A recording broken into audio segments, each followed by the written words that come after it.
The alarm bells screamed through the cargo bay as Alex Reed grabbed onto a loose cable to steady himself. His small transport ship shook violently, while red emergency lights flashed across the metal walls. Outside the tiny porthole, he could see the dark shapes of pirate vessels firing bright energy beams at his hull. Alex was not a fighter. He was just a simple trader who moved supplies between the outer colonies. His ship carried medical equipment, food packages, and communication devices to settlements that needed them. Nothing valuable enough to die for, but the pirates did not seem to care about that. The ship lurched sideways as another blast hit the engine section. Sparks flew from the control panel near his head. The artificial gravity failed for a moment, making him float in the air before slamming back down onto the metal floor. His shoulder hit hard, sending sharp pain down his arm. Through the intercom, he heard his navigation officer Tom shouting from the cockpit. "Alex, the main engine is gone. We are losing power fast. I need to find somewhere to land before we become space dust." Alex pulled himself up and stumbled toward the front of the ship. The corridor was filled with smoke and the smell of burning circuits. When he reached the cockpit, he saw Tom hunched over the navigation screen, his face pale and sweating. "What do we have for options?" Alex asked, trying to keep his voice steady. Tom pointed at the screen showing a map of nearby star systems. "There is only one planet close enough for an emergency landing. But Alex, you are not going to like this." The display showed a red planet surrounded by warning symbols. The name read, Valthara Prime, and below it were the words, Quarantine Zone, no entry by order of Galactic Council. Alex felt his stomach drop. Everyone in space knew about the Forbidden Worlds. They were places that the Galactic Council had marked as too dangerous for any species to visit. The reasons were never explained, only that terrible things happened to anyone who went there. Another explosion rocked the ship. This time, the lights went out completely, leaving them in darkness except for the glow of emergency systems. Tom's voice was barely a whisper. "Alex, we don't have a choice. It's the Forbidden Planet or we die out here." Alex closed his eyes for a moment. He thought about his sister back on Earth, about the small apartment he rented near the spaceport, about all the places he still wanted to visit. Then he opened his eyes and nodded. "Take us down." Tom's fingers flew over the controls as the ship began its descent toward Valthara Prime. The planet grew larger in the view screen, showing swirling red clouds and jagged mountain ranges that looked like broken teeth. The surface was covered in strange crystal formations that reflected the light from twin suns. The ship hit the atmosphere with a violent shake. The hull began to glow orange from the heat as they fell toward the surface. Warning alarms that still worked were going off in different parts of the ship. Alex strapped himself into the co-pilot seat and held on tight. "I can see a valley between those crystal mountains," Tom said, his voice strained as he fought with the controls. "I'm going to try to put us down there." The ground rushed up to meet them. Alex could see individual rocks and strange plants now. The crystal formations were huge, some of them taller than buildings. They sparkled in the alien sunlight like frozen lightning. At the last second, Tom managed to level out the ship. They hit the ground hard, bouncing twice before sliding across the rocky surface. Crystals shattered around them as the ship carved a long groove in the alien soil. Finally, they came to rest against a cluster of purple formations. For a moment, everything was quiet except for the sound of cooling metal and small electrical fires. Alex unbuckled his harness with shaking hands and looked around.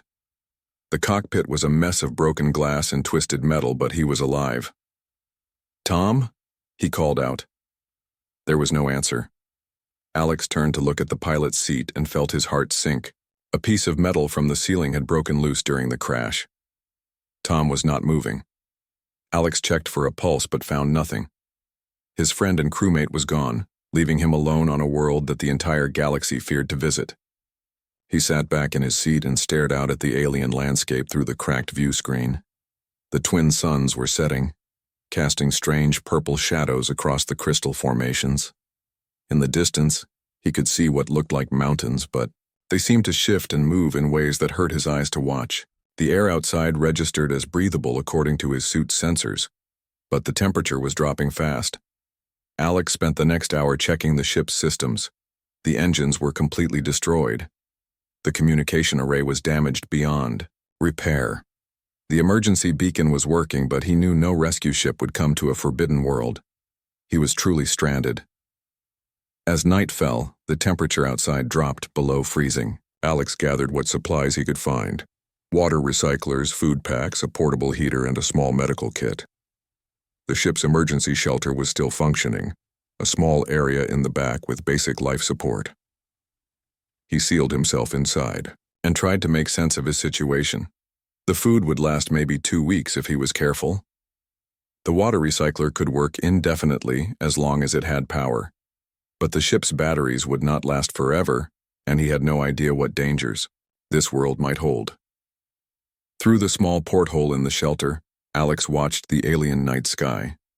3 moons hung overhead, each a different color: one silver, one green, and one that seemed to shift between blue and gold. Strange lights danced between the crystal formations outside, like some kind of natural aurora. Alex tried to sleep, but every sound made him jump. The wind howling through the crystals sounded almost like voices. Sometimes he thought he heard music in the distance, but when he listened carefully, there was only silence. On his 3rd day, Alex knew he had to leave the safety of his ship and explore. His water was running low, and he needed to find a natural source. The food packs were already half gone. If he was going to survive on this forbidden world, he needed to learn about it. As he prepared his exploration gear, Alex wondered what terrible secret Valthara Prime was hiding. What had made the Galactic Council declare it off limits to all life? He was about to find out. Water was running out faster than Alex had hoped. The recycler was working, but it needed more input material than his small ship could provide. On the morning of his 4th day on Valthara Prime, he strapped on his exploration pack and stepped outside for the first time. The air was thin and cold, making his breath form small clouds in the alien atmosphere. The crystal formations around his crash site were even more impressive up close.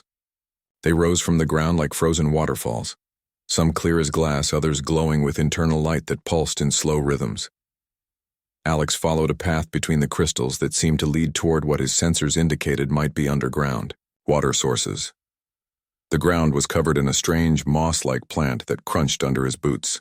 Small insect-like creatures scattered away from his footsteps, their wings making tiny bell sounds. As he walked deeper into the crystal forest, Alex began to notice something odd. The formations seemed to be arranged in patterns rather than growing randomly. There were pathways between them, almost like streets in a city. Some crystals had smooth surfaces that reflected his image in strange ways, making him look taller, or shorter, or sometimes showing multiple versions of himself. The sound started as a low humming, so quiet he thought it might be the wind. But as he moved deeper into the crystal maze, the humming grew louder and more complex. It was not just one tone, but many voices singing together in harmony. The sound seemed to come from the crystals themselves, resonating through the formations and into his bones. Alex stopped walking and listened carefully. The music was beautiful but alien, with notes that seemed to exist between the sounds humans could normally hear. It made him feel sad and hopeful at the same time, like remembering a dream he could not quite recall. Following the music, Alex found himself at the edge of a deep canyon that cut through the crystal forest. The walls were lined with more formations, these ones larger and more complex than any he had seen before. They grew in spirals and curves that seemed to follow mathematical patterns too advanced for him to understand. At the bottom of the canyon, he could see movement. Tall figures glided between the crystal structures with fluid grace. Their bodies seemed to be made of the same material as the crystals, translucent and glowing with soft light. As they moved, the crystals around them responded, growing brighter or dimmer in rhythm with their steps. Alex crouched at the canyon's edge and watched in amazement. The beings were clearly intelligent, working together to tend the crystal gardens below. Some were harvesting glowing fruits from crystal trees, while others seemed to be singing to encourage new growth. Their songs blended together in the complex harmony he had been hearing. One of the beings stopped and looked up directly at Alex. Even from a distance, he could see its face was humanoid but stretched and refined, with large eyes that held depths of ancient wisdom.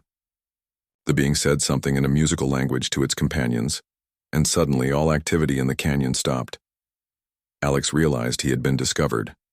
His first instinct was to run back to his ship, but something about the beings below made him stay. They did not seem hostile or afraid, just curious about the strange visitor watching them from above. The being who had first spotted him began to climb the canyon wall. Its hands and feet found holds in the crystal surface that Alex could not even see, moving with the grace of someone who had been climbing these walls for their entire life. Within minutes, it stood on the canyon rim just a few meters away from Alex. Up close, the being was even more impressive. It stood nearly 3 meters tall, with skin that looked like living glass. Light moved through its body in slow waves, creating patterns that shifted and changed as Alex watched. When it spoke, its voice sounded like wind chimes mixed with distant thunder. "You are the loud one who fell from the sky," the being said in perfect galactic standard, though with an accent Alex had never heard before. "You should not be here, small warm blood. This world is sealed for good reason." Alex was so surprised to hear his own language that he nearly fell backward.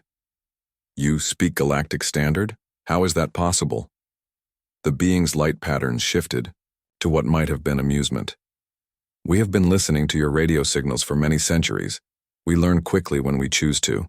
But you have not answered my question. Why are you here?" "My ship crashed," Alex explained, trying to keep his voice steady. "Pirates attacked us near your system. I had no choice but to land here. Are you the reason this world is forbidden?" The being was quiet for a long moment, its internal light pulsing in slow, thoughtful rhythms. "We are the Lumina," it finally said. "And no, small one, we are not the danger. We are the guardians of something far worse." Alex felt a chill that had nothing to do with the cold air. "What do you mean?" "Come," the being said, turning toward the canyon. "If you are truly stranded here, then you must understand what you have stumbled into. My name is Thys, and I am old even by our standards. I will tell you the truth about this world." Alex followed Thys down into the canyon, using handholds that the Lumina pointed out for him. The climb was difficult for someone not used to crystal surfaces, but he managed to reach the bottom without falling. The crystal garden was even more amazing from ground level. The formations created rooms and corridors, all connected by pathways of living light. Other Lumina watched Alex with curiosity, but did not approach. Their songs continued around him, creating a soundtrack of alien beauty. This led him to a chamber where the walls showed moving pictures made of light and shadow. "Sit, small warm blood," this said, gesturing to a crystal formation that had somehow shaped itself into something like a chair. "You asked what we guard. The answer will change how you see your universe." Alex sat down, the crystal surface surprisingly comfortable despite its appearance. Around him, the walls began to show images of space, stars, and planets. But these were not peaceful scenes. The images showed worlds being consumed by a terrible darkness, civilizations disappearing into nothingness. "Long ago, before your species learned to make fire," Thys began, "something came to this world, a consciousness not born of flesh or energy but of pure hunger. It devoured worlds, consumed entire civilizations, growing stronger with each victory." The images on the wall showed the thing Thys was describing. It looked like a hole in space itself, a void that ate light and matter and life. Wherever it went, systems went dark and silent. "We call it the Void Maw," Thys continued. "It exists between dimensions, occasionally breaking through into normal space to feed. 3,000 years ago, it chose our world as its next meal." Alex watched in horror as the images showed the Void Maw attacking Valthara Prime. The Lumina fought back with weapons of crystal and song, their entire civilization uniting against the cosmic predator. "We could not destroy it," Thys said, "but we could trap it. Deep beneath this world, locked in a prison of living crystal and psychic energy. But the cost was terrible. Most of our people died in the battle. Those who survived dedicated their lives to maintaining the prison." The images faded, leaving Alex alone with Thys in the crystal chamber. The luminous light had dimmed to a sad blue glow. "The Galactic Council knows fragments of the truth," Theiss explained. "They declared this world forbidden not to protect us, but to protect the galaxy. Should the Maw ever escape, it would emerge hungry and enraged, ready to devour every living thing it could find." Alex understood now why no rescue would come for him. The quarantine was not about keeping people out, it was about keeping something far worse contained. Alex spent the next several days living among the Lumina in their crystal city beneath the canyon floor. The beings had welcomed him with cautious hospitality, providing him with food that looked like glowing fruits but tasted like the best meals he had ever eaten. The crystal chambers they gave him were warm and comfortable, with walls that responded to his presence by glowing softly.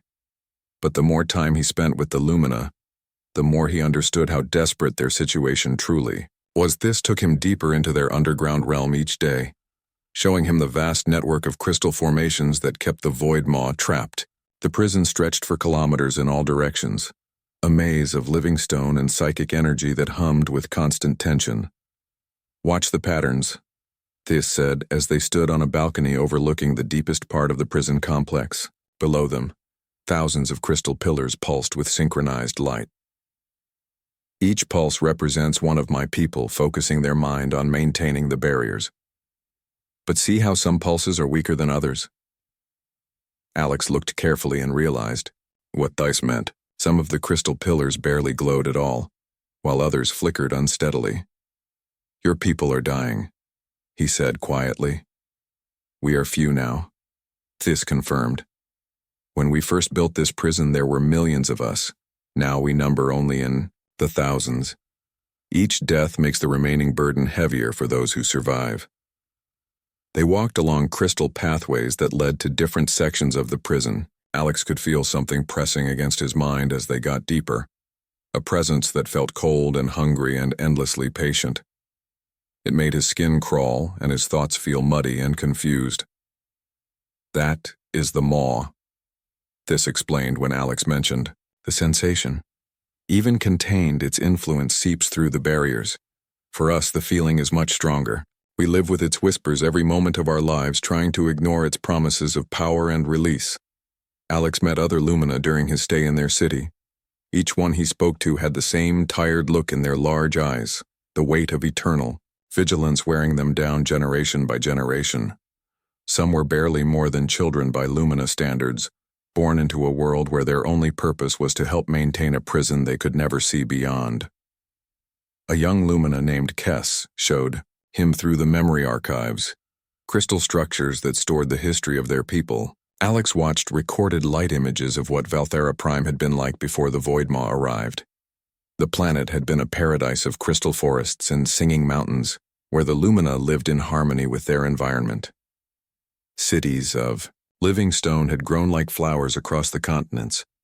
The Lumina had been artists and philosophers, creating music and poetry that could be felt as well as heard. "We were a peaceful people," Kess said, her young voice carrying centuries of sadness. "We had no weapons, no armies. When the Maw came, we had to learn how to fight in just a few short years. Most of our greatest minds died creating the prison that still holds it." Alex saw recordings of the final battle, when the last free Lumina had combined their power to lock the Void Maw away. The effort had drained the life from thousands of them instantly, leaving behind only crystal statues that still lined the prison's outer chambers. As the days passed, Alex began to understand the technical aspects of the prison system. The Lumina were remarkably patient teachers, explaining concepts that human science had never dreamed of. The prison worked by creating layers of reality around the Void Maw, each layer designed to confuse and contain the entity's attempts to escape. "The Maw feeds on consciousness and life energy," an elderly Lumina named Vorth explained, as they stood before a massive crystal computer that monitored the prison's status. "Our barriers not only contain its physical form but also block its ability to sense the life it craves. To the Maw, the universe beyond its cage appears empty and uninteresting. But the barriers were failing. Alex could see it in the readouts that scrolled across the crystal displays, could feel it in the increasing pressure against his mind when he ventured near the prison's center. Cracks were appearing in the containment system, tiny gaps that allowed the Maw's influence to seep out into the real world. "How long do you have?" Alex asked Vorth during one of their monitoring sessions. The old Lumina's light dimmed to almost nothing, perhaps 50 of your Earth years, perhaps less. When the barriers finally fail, the Maw will emerge stronger than ever, fed by 3 millennia of rage and hunger. It will consume this world first, then spread to devour the galaxy. Alex spent sleepless nights thinking about what he had learned. Somewhere far below him, an ancient evil waited for its chance to escape and destroy everything he had ever known. The Lumina were dying one by one, their strength failing after centuries of sacrifice. Soon there would not be enough of them left to maintain the prison. The worst part was that no one in the galaxy knew what was coming. The Galactic Council's quarantine would do nothing to stop the Void Maw once it broke free. By the time anyone realized what was happening, it would be too late. During his 3rd week with the Lumina, Alex was present when one of the older Guardians finally succumbed to the strain. He watched this and the others gather around as the ancient being's light faded and went out forever. The crystal formation he had been linked to went dark, and immediately the other Lumina had to work harder to compensate for the loss. "This is how it always ends for us," Thais said quietly as they sealed the dead Guardian's chamber. "We give everything to hold back the darkness, and when we die, others must carry our burden." Alex realized he was probably witnessing the end of an entire civilization, a noble people dying quietly to save a galaxy that would never know their sacrifice. The thought filled him with a deep anger that surprised him with its intensity. That night, as he lay in his crystal chamber listening to the songs of the Lumina echoing through their city, Alex made a decision. He was human, and humans had a reputation throughout the galaxy for doing impossible things. Maybe it was time to live up to that reputation. He began to study the prison system with new purpose, not just to understand it, but to find its weaknesses and limitations.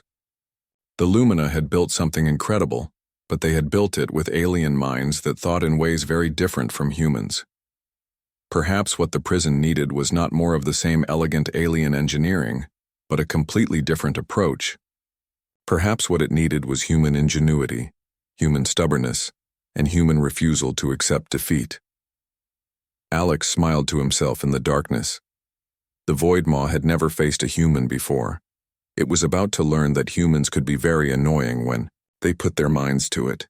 Alex had been studying the Lumina prison system for 2 months when the breakthrough came to him during what should have been a routine maintenance check. He was deep in the crystal network with Thais and several other Guardians, watching them repair damage to one of the containment barriers. The work was incredibly complex, requiring perfect coordination between dozens of Lumina as they sang in harmonies that resonated through the crystal matrix. Each note had to be precisely timed and pitched to reinforce the psychic bonds that held the Void Maw in place. It was beautiful, elegant, and absolutely exhausting for the beings performing it. "This is amazing," Alex said as he watched them work, "but you are making it much harder than it needs to be." Thais paused in her singing, causing the other Lumina to adjust their harmonies to compensate. "What do you mean, small one?" Alex pointed to the complex patterns of light flowing through the crystal walls around them. "You are trying to create a perfect prison, something so strong and complete that the Void Maw cannot possibly break free. But what if that is the wrong approach entirely?" The gathered Lumina exchanged looks of confusion. In their culture, perfection and harmony were the highest goals. The idea of deliberately building something imperfect was almost incomprehensible to them.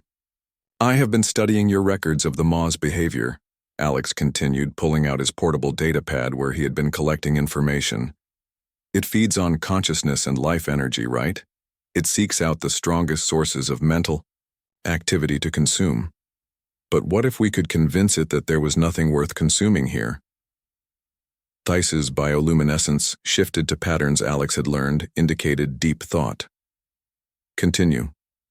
"The Maw has been trapped for 3,000 years, Alex explained, his excitement growing as the idea took shape. "It must be incredibly angry and hungry. When it finally breaks free, it will be looking for the biggest feast it can find. But what if we could make it think this entire planet was already dead?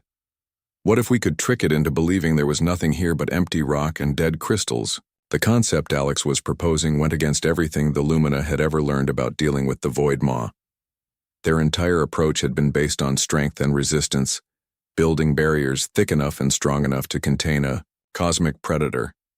The idea of using deception instead of force was completely alien to them.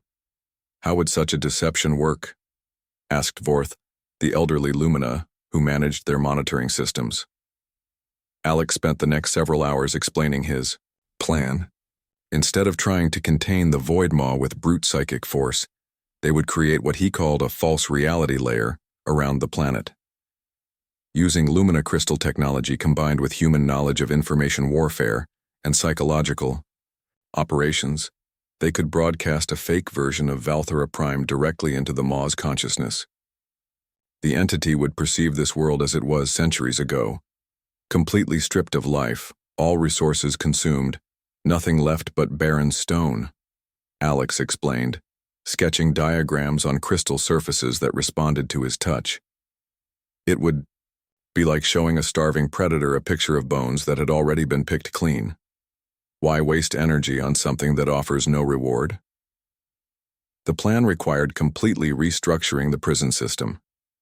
Instead of barriers designed to contain, they would need transmitters designed to deceive. Instead of blocking the Maw's senses, they would feed it false information that would make it lose interest in escaping. "This is dishonest," one of the younger Lumina said, her light patterns showing distress. "We do not lie or deceive. Truth and harmony are the foundations of our existence." Alex nodded, understanding their discomfort. "In human culture, we have a saying, sometimes survival requires fighting dirty. I am not asking you to abandon your values, but to consider that there might be other ways to solve this problem." Debate among the Lumina continued for days. Their society had never encountered concepts like strategic deception, misdirection, or psychological warfare. These were purely human innovations, born from a species that had spent its entire evolutionary history competing with itself. But the Lumina were also desperately practical. They could see their numbers declining, feel their strength failing. The current approach was not sustainable, and they were running out of alternatives. This made the final decision during a gathering of the remaining Elder Council. "The small warm blood speaks of possibilities we have never considered," she said, her ancient voice echoing through the crystal amphitheater. "Our way has served us for 3 millennia, but it is failing. Perhaps it is time to try something new." The work began immediately. Alex found himself at the center of the largest engineering project the Lumina had undertaken since building the original prison. Thousands of crystal formations had to be repurposed, from containment barriers to signal generators. The entire psychic network that had kept the Void Maw trapped had to be rebuilt from scratch. Alex worked alongside Lumina engineers who had been maintaining the prison for centuries, trying to bridge the gap between human intuition and alien precision. The technical challenges were staggering. They needed to create a false reality convincing enough to fool an entity that existed partially outside normal space-time. "The deception must be perfect," Vorth explained as they calibrated the new transmission systems. "The Maw is ancient and cunning. If it detects even the smallest inconsistency in our false reality, it will know we are trying to trick it." Alex spent weeks programming the deception systems with every detail he could imagine about a dead world. Empty cities, silent crystal forests, barren landscapes stretching to empty horizons. The false reality had to be boring, completely uninteresting, to a cosmic predator that craved life and consciousness. But the most difficult part was not the technical challenge, it was the psychological one. The deception system required a direct psychic link between human and Lumina consciousness, something that had never been attempted before. Alex had to learn to think like a Lumina while simultaneously maintaining his human perspective on deception and misdirection. The process was exhausting and often painful. Human minds were not designed to interface directly with alien crystal technology. Alex found himself experiencing memories that were not his own, feeling emotions that belonged to beings who had lived for thousands of years. Sometimes he lost track of which thoughts were his and which came from the Lumina he was linked with. But gradually the system began to work. The false reality layer took shape around Valthera Prime, a convincing illusion of desolation and emptiness. When they tested it on the prison's monitoring systems, even the Lumina had trouble distinguishing between the real world and the false one Alex had created. "It is ready," this announced as they gathered around the main control crystal. "But once we activate the deception field, there will be no turning back. If the Maw sees through our trick, it will be angrier than ever when it breaks free." Alex looked around at the assembled Lumina, these brave beings who had sacrificed everything to protect a galaxy that barely knew they existed. "Then we had better make sure it works." Together, human and alien minds merged into a single purpose, activating the greatest lie ever told in the history of the galaxy. The moment the deception field activated, Alex felt the Void Maw's attention shift like a massive predator turning its head. For 3,000 years, the ancient entity had pressed constantly against its crystal prison, testing for weaknesses, probing for escape routes. Now suddenly, it was examining the false reality Alex and the Lumina had created. The next few hours were the longest of Alex's life. He remained linked to the deception system through crystal interfaces that allowed him to monitor the Maw's reactions. Through the psychic connection, he could sense the entity's alien thought patterns, its hunger and rage slowly giving way to something that might have been confusion. To the Void Maw, Valthera Prime now appeared to be exactly what Alex had designed, a dead world, long since stripped of all life and consciousness. The crystal forests showed as lifeless mineral formations, the luminous cities registered as empty ruins. Even the planet's twin suns appeared dim and dying in the false reality. The deception was working, but Alex could feel the tremendous strain it placed on both himself and the Lumina maintaining the system.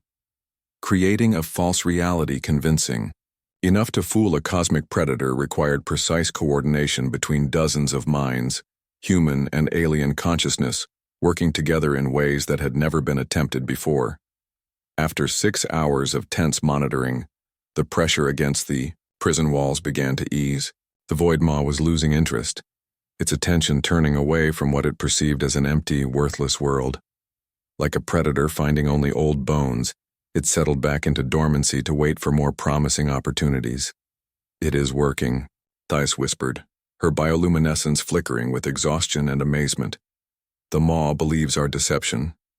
It sees only death where life exists." Alex collapsed into the crystal chair that had been provided for him, his mind reeling from the psychic strain of the link, but even as he recovered, he began to notice something unexpected happening around him. The Lumina who had participated in creating the deception field were changing. The change was subtle at first. Kess, the young Lumina who had shown him through their memory archives, began asking questions that her people had never considered before. Instead of accepting traditional explanations for how things worked, she wanted to understand why they worked that way, and whether they might work differently. "What if we could use the deception system for other purposes?" she asked Alex during one of their planning sessions. "What if we could create false realities that were beautiful instead of empty? Could we show each other dreams and imagination instead of just memories?" It was a revolutionary concept for a species that had always valued absolute truth and harmony. But exposure to human thinking patterns through the psychic link had introduced the Lumina to ideas like creativity, curiosity about the unknown, and the value of asking what if instead of what is. The changes were not limited to the Lumina. Alex found his own consciousness expanded by prolonged contact with alien thought processes. He began to perceive patterns and connections that had never occurred to him before, seeing solutions to problems that had puzzled human scientists for generations. When he looked at the crystal technology around him, Alex no longer saw it as alien and incomprehensible. Instead, he understood it as part of a vast living system, each formation connected to every other in networks of information and energy that spanned the entire planet. It was like suddenly being able to see the nervous system of a creature larger than continents. The collaboration between human and Lumina minds had created something entirely new, hybrid ways of thinking that combined the best of both species. Human creativity and adaptability merged with Lumina wisdom and perception, producing insights that neither species could have achieved alone. 6 months after the deception field was activated, a rescue ship finally arrived at Velthara Prime. Alex's emergency beacon had been detected by a trading vessel that happened to pass through the outer edge of the system. The trader's captain was horrified to learn that someone had crashed on a quarantined world and immediately sent a distress signal to the nearest Galactic Council station. The rescue operation that followed was unlike anything in recorded history. When Galactic Council representatives arrived expecting to recover a corpse from a forbidden world, they instead found a human who had not only survived but had made contact with the planet's inhabitants and solved a crisis that threatened the entire galaxy. The initial reaction was predictable: anger at the quarantine breach, demands for explanations, threats of severe punishment for violating council law. But the anger faded quickly when Alex explained what he had discovered and what he had accomplished. Within days, the story of the human who had saved the galaxy from the Void Maw was spreading through every communication network in known space. Alex Reed, the simple trader who had been stranded on a forbidden world, had become the most famous human alive. But fame was not what interested Alex. What excited him was the potential he saw for human-Lumina collaboration. The quarantine was officially lifted, replaced by a joint research agreement that established Velthara Prime as the galaxy's first interspecies development center. Scientists, philosophers, and artists from dozens of worlds came to study the ETI unique partnership that had developed between humans and Lumina. The crystal cities beneath the planet's surface became laboratories where impossible technologies were developed through the merger of biological intuition and crystalline precision. The false reality system that had been built to deceive the Void Maw became the foundation for technologies that revolutionized galactic civilization. Communication systems that could transmit not just words but emotions and experiences. Medical devices that could heal by showing the body images of perfect health. Educational tools that allowed students to experience historical events as if they were actually there. Alex worked alongside this and the other Lumina to develop these new applications, their partnership becoming a model for cooperation between species throughout the galaxy. The techniques they developed for merging human and Lumina consciousness were adapted to create interfaces between other alien minds, breaking down barriers that had existed for millennia. The most significant breakthrough came 2 years after the deception field was activated. While monitoring the Void Maw's continued dormancy, Alex and the Lumina discovered something remarkable. The false reality they had created was not just keeping the entity asleep, it was actually changing it. The Void Maw had spent eons consuming consciousness and life energy, growing stronger and hungrier with each meal. But prolonged exposure to the illusion of an empty universe was having the opposite effect. With nothing to feed on, even in its dreams, the ancient predator was slowly starving. "It is becoming smaller," Vorth reported during one of their monitoring sessions. "The Maw's psychic presence has decreased by almost 20% since the deception began. If this continues, it may eventually fade away entirely." Alex smiled as he watched the readings scroll across the crystal displays. The most dangerous entity in known space was being defeated not by weapons or barriers, but by boredom and disappointment. It was perhaps the most human solution possible, solving a cosmic threat through creative lying and patience. The changes to Alex himself continued to develop over time. The psychic link with Lumina consciousness had permanently altered his brain structure, giving him capabilities that no human had ever possessed. He could sense the emotional states of people around him, perceive patterns in complex data that would have taken computers hours to analyze, and occasionally catch glimpses of possible futures that might unfold from present decisions. But the most important change was not in his abilities but in his perspective. Living among the Lumina had taught Alex to think in terms of centuries rather than years, to consider the long-term consequences of every action. When he looked at the galaxy now, he saw not just the present moment, but the vast web of possibilities, stretching into the future. Years passed and Velthara Prime became one of the most important worlds in the galaxy. The joint human-Lumina research stations produced breakthrough after breakthrough, solving problems that had puzzled scientists for generations. Diseases were cured, energy crises resolved, and conflicts between species settled through new forms of communication that allowed true understanding between alien minds. Alex became something unique in galactic history, a human who was also partially Lumina, a bridge between species who could think in ways that belonged to both cultures and neither. The Galactic Council appointed him as the first interspecies integration coordinator, a position created specifically for him. But perhaps the most important change was the simplest one. The galaxy had learned that its greatest threats could sometimes be solved not through force or technology, but through cooperation and understanding. The story of Alex Reed and the Lumina became required study in schools throughout known space, an example of how different species could accomplish impossible things when they worked together. The Void Maw continued to sleep in its crystal prison, dreaming of empty worlds while the galaxy above grew brighter and more connected than ever before. Sometimes Alex would visit the deep monitoring stations and watch the readings that showed the ancient entity, slowly fading away, defeated by the most powerful weapon humans had ever developed. A really good lie told with absolute conviction. When reporters asked Alex about his experience, he would smile and give the answer that became famous throughout the galaxy. Sometimes being human is not about being the strongest or the smartest. Sometimes it is about being willing to try something no one else would even think of. And sometimes that is exactly what the universe needs.